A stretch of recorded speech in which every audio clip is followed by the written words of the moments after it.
Hey, what's up, everybody? It's Stephen A. Williams, president and founder of creditor.com. In today's video, we're going to talk about getting rid of a credit card debt.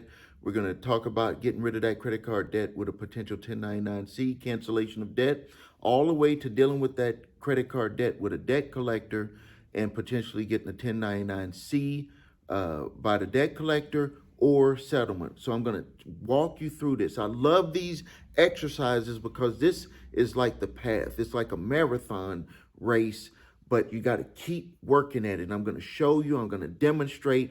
These are the answers that you've been looking for. I wish that there was a quick fix, but you got to know where you're at in the process, and you got to go through this. This is like a flow chart. This is like a blueprint. And if you can just internalize this blueprint, get the energy from me that I'm giving to you, you could potentially have some very great things happen to you. And for the purposes of this credit card debt is that we want to try to figure out a way, number one, to allow you to be able to move forward by getting a 1099-C from either a original creditor or a debt collector. So now let's go through our flow chart. And remember, this is a marathon race. So it's like every day that you're doing this, you're just moving forward. Like you're just moving forward. I want you to think about that. Think about that in your mind. You're waking up in the morning. You got energy. You believe that good things are going to happen from the works that you put in from the day before. You wake up and you don't expect people to just do things for you because they should just do something nice for you. You expect people to do things for you because you put in the work. You gave them the information. You're not running from them. You are communicating with them, and you're expressing what's truly going on. And you're just opening up the doors. It's like a key. You're opening up the doors to opportunities for good things to happen for you, for good things to happen for you and your family. Like things like it, you will think that it was like a miracle when something like this happens for you. You'll be like, why did I deserve it? And I see other people that are in the same situation and it didn't happen to them. It happened to you because you leveled up your awareness. It happened to you because you didn't believe in that quick fix, that gimmick. What you believed in is that it's a marathon. And sometimes the marathon is shorter. Sometimes the marathon is longer. So let's get into it. When we're dealing with a credit card debt is the number one issue right now. Credit card debt is at an all-time high. Right now, Americans have trillions of dollars, all together, trillions of dollars in credit card debt. It is the highest that it's ever been. And really, it's going to just keep getting higher because we move forward as people. So don't let that scare you. Some people are doing some very good things with their credit card debt, like they're doing business deals and they're getting, $50,000 this month and next and paying it off that $50,000 that month, and they made $25,000 profit. So it's not all bad. So let's not fall into that trap of the news. Hey, it's all at an all-time high. Well, let's look individually what people are doing with it. But for people who are struggling, we got to give the options. We have to give you options if you're struggling. So let's look at the path here. Let's look at this marathon race. We're dealing with a credit card company. Let's just say that you have $10,000 with one card. Let's not talk about any other cards. Let's not look at a whole picture, because if you have all of these cards, your mind is going to get all cluttered. Let's just focus on one account. Pick one of your accounts, put it on a piece of paper. Pause this video and get a piece of paper and write this stuff down, because I want you to understand that if you could get used to the flow, that's why I'll make these videos and I try to give you a different angle or I'll do a review, is because when you internalize it and you say, this is the path, then the solution comes to you. The solution already exists. So why don't you get that solution? Is because you haven't internalized it and you're not giving yourself the opportunity to even see the solution, because the solution could be right there and you don't even know what it looks like. The way that you understand what it looks like is you go through the repetition of what you have to do to get to that solution, and then it'll be like a door open. All these doors are opening, and you're like, okay, I can settle that one. This is a 1099-C. This one qualifies for that. This one qualifies for that relief. That's what this is all about. So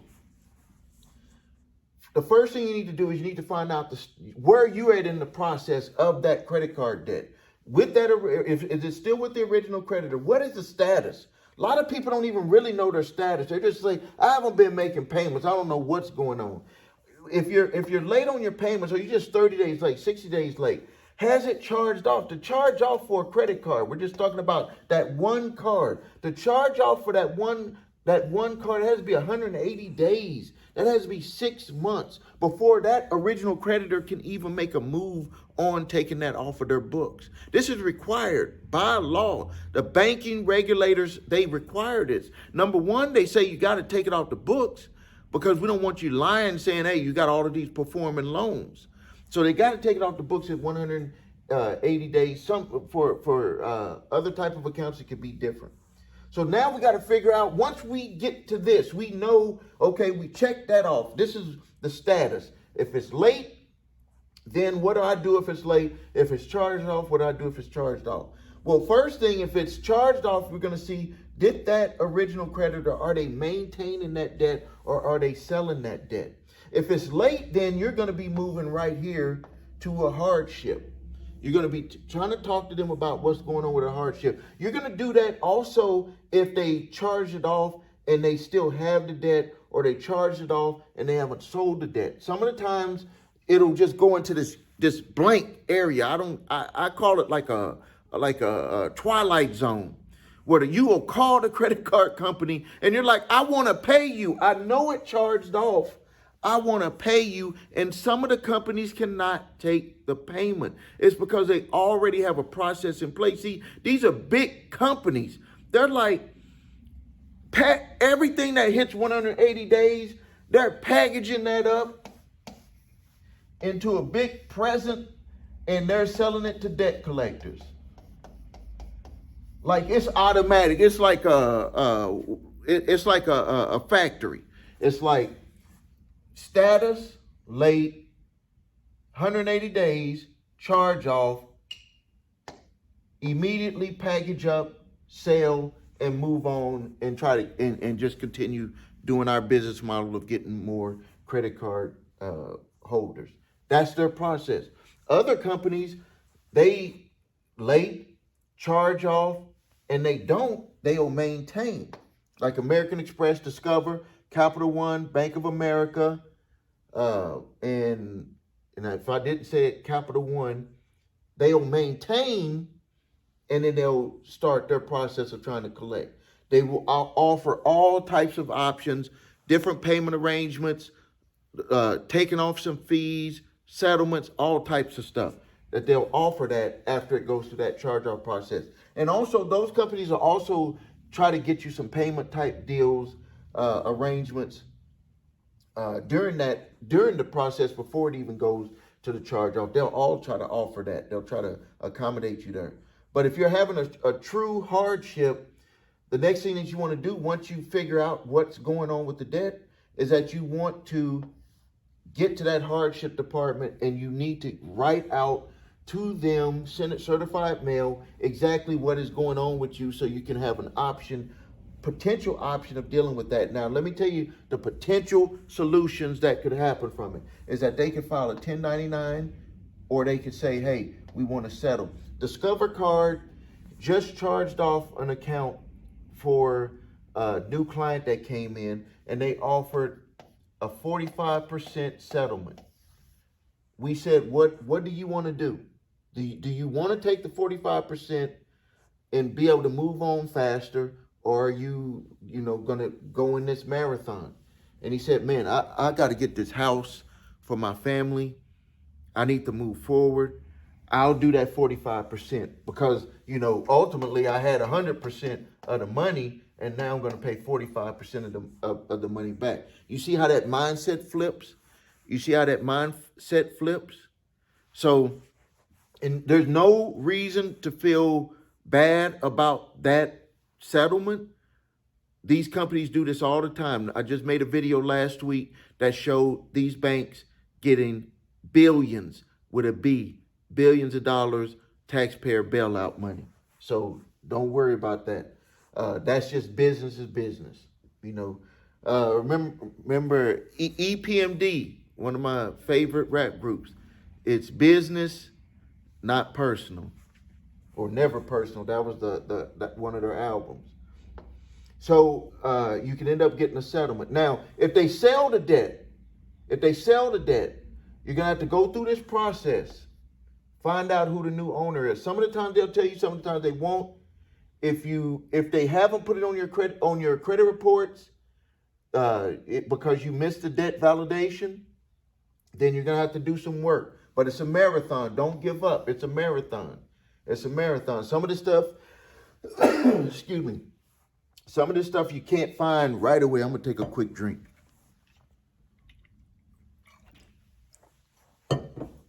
Some of this stuff you can't find right away. That's why I want you to be prepared to be in that marathon race, because if they sold it and they can't tell you who they sold it to yet, but they said it's going to be sold, you're going to be in that little gray area. And we find a lot of customers in that gray area. And for some reason, the strange thing is that a lot of the times when people are in the gray area, they're ready to move forward with stuff like this. And every company is not going to do settlements. They're going to sell it to a debt collector, and the debt collector is going to do settlement. So it's like, I can't even move forward. Like, I want to resolve this with the original creditor, but I can't resolve it with the original creditor because they won't take payments. They said that they sold it, but they can't tell me who they sold it to, that they said that the debt collector is going to get in contact with me. And if it's not on your credit reports, because it's still early in the game, it's going to be very difficult, but you got to be prepared. Stay on that marathon. Do what you can do. Do what you have control of. Next thing that you can do while you're waiting on them to figure out what they're going to do is you need to call the IRS and see if the original creditor did a 1099-C. Get that search done. Say, I want to just know on my name, do I have any 1099-Cs that were filed, excuse me, that were filed in my name? You don't even need to be specific about a creditor. Just say any 1099-Cs, cancellation of debt. We're finding this with a lot of customers where those documents came in late.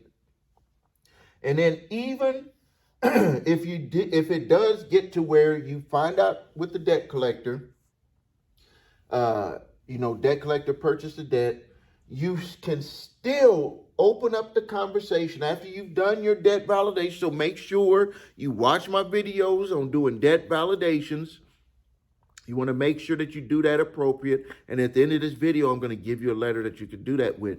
But let's just say that you're trying to expedite things. You're trying to move forward. You know you had this debt. Maybe you did a pre-qualification for a mortgage, and they said, you deal with that, you approved. And you're like, I owed them $5,000. If I can sell it for $2,500, I'm going to be getting this house. I'm going to be making hundreds of thousands of dollars over time by having this asset of this house. So I want to deal with that as quick as possible. So what you could do is you can contact them, check their hardship department, see if you qualify, number one, for them to do a 1099-C.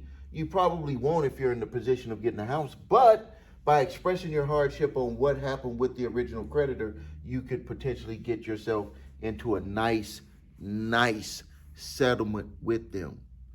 And that would still allow you to be able to move forward. So this is the way that you could deal with credit card debt. This is the flow chart that you have to go through. I want you to watch my other videos for more specifics on dealing with each one of these levels. But I like doing videos like this because this gets you into that mindset of, okay, if I can, do this little piece, this little step, and do that little step, because a lot of people get really confused right here. So you had a credit card and you're like, what is the status? People get this confused. Some people just believe that if I'm in this late status and haven't been paying them, I could settle. What can go on? And you can't. They're just not allowed to do that. And then some people believe once it's charged off that somehow you never owe the money, which is not true. That's just taking it off the books. So a big, huge part of this is understanding where you're at in the process, and then understanding what they're going to do with that debt. Are they going to maintain it? Are they going to sell it? So you can start figuring out your path of success on dealing with the debt. All of these are like just different options that are available to you.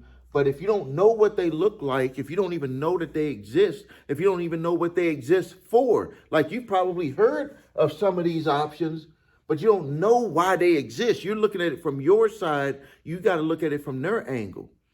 They're willing to do a 1099-C because they believe your hardship. Not because they want to just give you a 1099-C, not because they think that the 1099-C, there's some money somewhere else that they can get by doing a 1099-C, or by them filing a 1099-C with the federal government, that they're somehow getting money out of your account, out of some secret account. If it was that way, they wouldn't sell it to a debt collector. They would just do all 1099-Cs. So think about that. If they were able to file a 1099-C because they're going to get the money from the federal government, then there wouldn't even be a debt collection industry. They would just file 1099-Cs and get the money. So right there, I never even thought about it that way. That just shows, so don't go down that trail. This is the real trail. This is the real way to get this stuff done right here. This is like your blueprint. And then you can watch my other videos for even more specific details about dealing with debt validation, about dealing with hardships, about dealing with how you craft the 1099-C, how do you get to the hardship department. All of that stuff is very important. So if you need help with your credit, please visit us at thecreditrepairshop.com. Watch video What Makes Us Different, so you can see my 8-point validation process, my 2-phase settlement process. If you need your credit reports and scores, go to the website your3scores.com to grab your TransUnion, Equifax, Experian credit reports and all 3 scores and all of the information on your credit reports. You can also find the furnisher information, and if they sold a debt and you did miss that 30-day letter, you will be able to see that information on there, so you would know what you need to do to start working on that debt collector. If you have debt collectors coming after you, grab my 3-pack of letters.